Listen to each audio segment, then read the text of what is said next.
એકવાર કિંજલ અમારી સાથે જોડાયા છે। કિંજલ, જે પ્રકારની ગતિવિધિઓ જોવા મળી રહી છે, એક વાત ચોક્કસ છે કે ગુજરાત સરકાર પણ સતર્ક છે બનાસકાંઠા અને કચ્છને લઈને।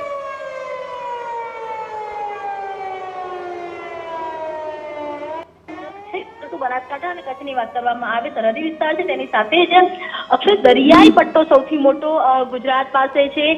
તેની સાથે જે મંદિરો છે, ધાર્મિક અને સ્થળ અને આસ્થાનું કેન્દ્ર, એટલે કે સોમનાથ મંદિરની વાત હોય કે દ્વારકાની વાત હોય, આ મંદિરો ધાર્મિક સ્થળો કે જે અનેક લોકોના આસ્થાના કેન્દ્રો છે ને જ્યાં હજારોની સંખ્યામાં રોજ જે ભક્તો હોય છે તે આવતા હોય છે। અને આ તમામની વચ્ચે એક મહત્વના સમાચાર એ પણ છે કે 6 જેટલા ડ્રોન કચ્છમાં આઈડેન્ટિફાઈ થયા હતા। પાકિસ્તાનને જ્યારે ફરીવાર હુમલો કરવાનું શરૂ કર્યું ત્યારે કચ્છમાં 6 જેટલા ડ્રોન આઈડેન્ટિફાઈ થયા હોવાની માહિતી છે।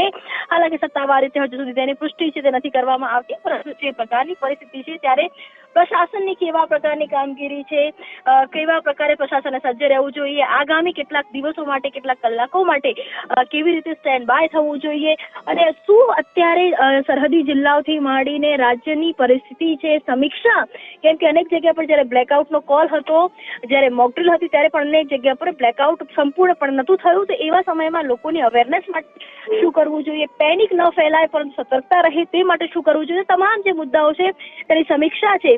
કેમ કે પરિસ્થિતિ ચોક્કસ અક્ષય ગંભીર છે, ટેકન ફોર ગ્રાન્ટેડ લેવા વાળી પરિસ્થિતિ નથી, અને એ જ કારણ છે કે જ્યાં એક તરફ દિલ્હીમાં ખુદ વડાપ્રધાન બેઠકોનો દોર લઈ રહ્યા છે, તો ગુજરાતની અંદર પણ મુખ્યપ્રધાનથી લઈને ગૃહ રાજ્યમંત્રી એ પરિસ્થિતિ છે તેની સમીક્ષા છે તે કરી રહ્યા છે। બિલકુલ બિલકુલ કિંજલ, સમગ્ર માહિતી બદલ આભાર। તો આ વોર લાઇક સિચ્યુએશન હોવાના કારણે આ પ્રકારની ઉચ્ચ સ્તરીય બેઠકો ચાલી રહી છે। ભારત સરકારનો એક મોટો આદેશ આવ્યો છે। ભારત સરકારનો આ મોટો આદેશ